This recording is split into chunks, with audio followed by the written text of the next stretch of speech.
Brought to you by TechnoSpark 20 series smartphones. Brought to you by TechnoSpark 20 series smartphones. I'm superhuman.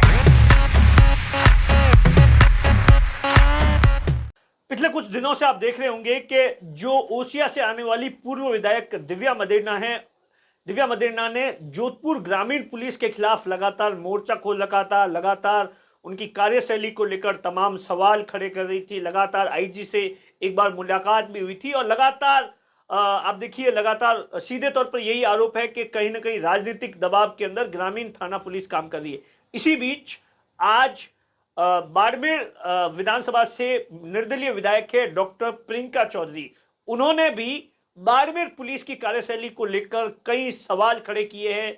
Barmer के SP से मुलाकात की है doctor Priyanka Chaudhary ने, और उससे पहले हॉस्पिटल के अंदर एक कल घटनाक्रम हुआ था जहां पर शहर के अंदर भी एक प्लॉट को लेकर विवाद चल रहा था। वहां पर कुछ एक दर्जन के आसपास लोग आए थे प्लॉट के ऊपर कब्जा करने को लेकर, ऐसा वहां के लोगों का वह आरोप है। और उसी मामले को लेकर कुछ मारपीट भी हो गई थी, कुछ लोग अस्पताल के अंदर भर्ती है। उनसे मुलाकात की और उसके बाद में एसपी ऑफिस पहुंची, जहां पर पहले एसपी से मुलाकात की डॉक्टर प्रियंका चौधरी ने एसपी को अवगत करवाया कि जिस तरीके से पिछले कुछ दिनों से लगातार बाड़मेर के अंदर घटनाक्रम हो रहा है, वो कहीं ना कहीं पुलिस की कार्यशैली पर सवाल खड़ा कर रहा है।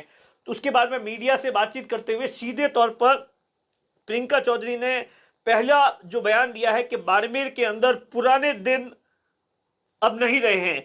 गुंडागर्दी और दादागिरी किसी भी सूरत के अंदर बर्दाश्त नहीं की जाएगी। और उसके बाद प्रियंका चौधरी ने उस घटना का भी जिक्र किया सदर थाने की, जो कि करीबन 8-10 दिन पहले घटना हुई थी, जहां पर 4 पुलिस कर्मियों को सस्पेंड किया गया था। उस मामले में प्रियंका चौधरी का सीधे तौर पर यह आरोप है कि बाड़मेर के एसपी ने पुलिस के साथ ही न्याय नहीं किया, तो वो जनता के साथ कैसे न्याय करेंगे। उस घटना को लेकर भी अपनी आपत्ति दर्ज करवाई। और सनावड़ा के अंदर जो एक मर्डर वाला मामला जो कि 1 साल पहले का था, उस मामले को लेकर भी सीधे तौर पर यह आरोप लगाया कि कुछ पुराने नेताओं के कहने पर, और कहा कि पिछले 5 सालों के अंदर बाड़मेर के अंदर जो पुलिस काम करती थी वो नेताओं के दबाव के अंदर कामकाज करती थी, जनता के साथ में न्याय नहीं होता था।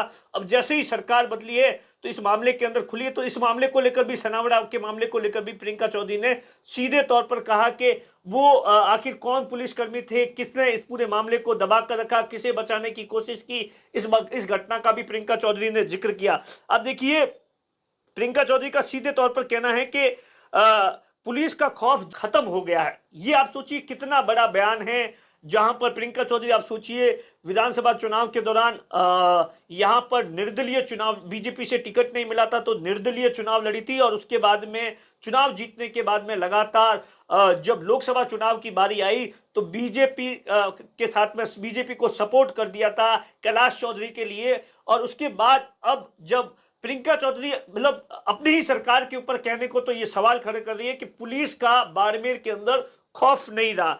दिन दहाड़े ऐसी हरकत होती है। मैंने कोतवाली थाना पुलिस को सूचना भी दी थी, लेकिन जो कार्रवाई हुई है वो संतोषजनक नहीं हुई है। ऐसा बताया जाता है 11 लोगों के खिलाफ एफआईआर है, 4 लोगों को अरेस्ट कर दिया है। प्रियंका चौधरी का सीधे तौर पर कहना है कि शाम तक का मैंने वक्त दिया है। बाड़मेर के अंदर पिछले कुछ दिनों से ऐसे कई घटनाक्रम हुए हैं जिसने पुलिस को लेकर, पुलिस की कार्यशैली को लेकर तमाम सवाल खड़े किए। मैं आपको सबसे पहले वो सुनाता हूं कि प्रियंका चौधरी ने क्या कुछ कहा है, सुनिए। बहुत ही अफसोसजनक घटना हुई है, क्योंकि बाड़मेर जैसी जगह में दिन दहाड़े बीच शहर के अंदर एक जमीन पर कब्जा करने का प्रयास किया गया। और जिस तरह से वीडियोज आए हैं, ये बात तय है कि बिल्कुल प्लान तरीके से ये कब्जा करने का प्रयास था, क्योंकि वहाँ बड़ी बड़ी मशीन्स थी, हाइड्रोलिक एक क्रेन थे, कंटेनर लेके आए। जो कब्जा करने आए थे वो धारदार हथियार लेकर आए, उनके पास सरिये थे, कुल्हाड़ियाँ थी। और अब मैं हॉस्पिटल जाके आई, मैं देखा महिलाओं को चोट लगी है, बच्चे हैं उनके सिर पे टांके आए हुए हैं। किसी भी हद तक हादसा जा सकता था, जान का भी नुकसान हो सकता था। ये बड़े विचार करने की स्थिति है कि बीच शहर के अंदर दिन दहाड़े किसी की हिम्मत होती है कि वो प्लॉट पे कब्जा करने का प्रयास करता है। इससे दो ही चीज सामने निकल के आती है कि या तो पुलिस का खौफ खत्म हो गया है यहाँ जनता में, या फिर किसी न किसी की शय जरूर है, वरना किसी की हिम्मत नहीं है कि सरेआम ऐसी हरकत करे। हमने जब मुझे घटना की जानकारी मिली, मैंने तुरंत कोतवाली में फ़ोन किया था। कुछ पुलिस वाले वहाँ पहुँचे भी थे, लेकिन जो कार्यवाही हुई वो संतोषजनक नहीं। अभी हम एसपी साहब से मिले हैं और उनको मैंने कहा, जब उनको भी घटना की जानकारी जब मिली, उन्होंने बताया कि 4 जनों को उन्होंने अरेस्ट किया, लेकिन 11 जनों के खिलाफ नामजद एफआईआर। एसपी साहब ने भरोसा दिया है कि वो शाम तक सभी 11 को वो अरेस्ट कर लेंगे और अगर अरेस्ट नहीं कर पाते हैं, तो वो अपने जो अधिकारी हैं, उनके खिलाफ सख्त एक्शन लेंगे। मैं मानती हूँ कि बाड़मेर के अंदर बहुत सारे हादसे पूरे जिले के अंदर हो रहे हैं, केवल विधानसभा के अंदर नहीं।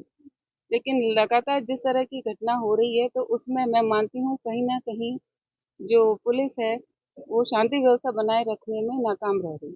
लेकिन जो पिछले 5 साल में जिस तरीके का यहाँ कार्यक्रम हुआ, जिस तरह से कामकाज की एक परिपाटी डाल दी गई, जनता में भय था और जो पुलिसकर्मी पहले थे पिछले 5 साल के राज में, उन्होंने कभी भी न्याय के साथ नहीं खड़े रहे। और आपने देखा कि ये जो एक मामला खुला है, 15 महीने पुराना जो हत्या का मामला है, सनावड़ा वाला, वो अगर पुलिस चाहती तो तुरंत खोल सकती थी। लेकिन पुलिस और वहाँ जो पुराने जो नेता थे, उनके दबाव के कारण वो मामला नहीं खुला। सरकार बदली, नए अधिकारी आए, नए जनप्रतिनिधि आए, तो ये मामला खुला है। तो पुलिस अपना प्रयास कर रही है, एसपी साहब अपना प्रयास कर रहे हैं, लेकिन एसपी साहब के अकेले के प्रयास के साथ बाकी सारे जो पुलिस टीम है, वो उनका भी जब तक शामिल सहयोग नहीं होगा, तब तक ये स्थिति ऐसे ही रहेगी।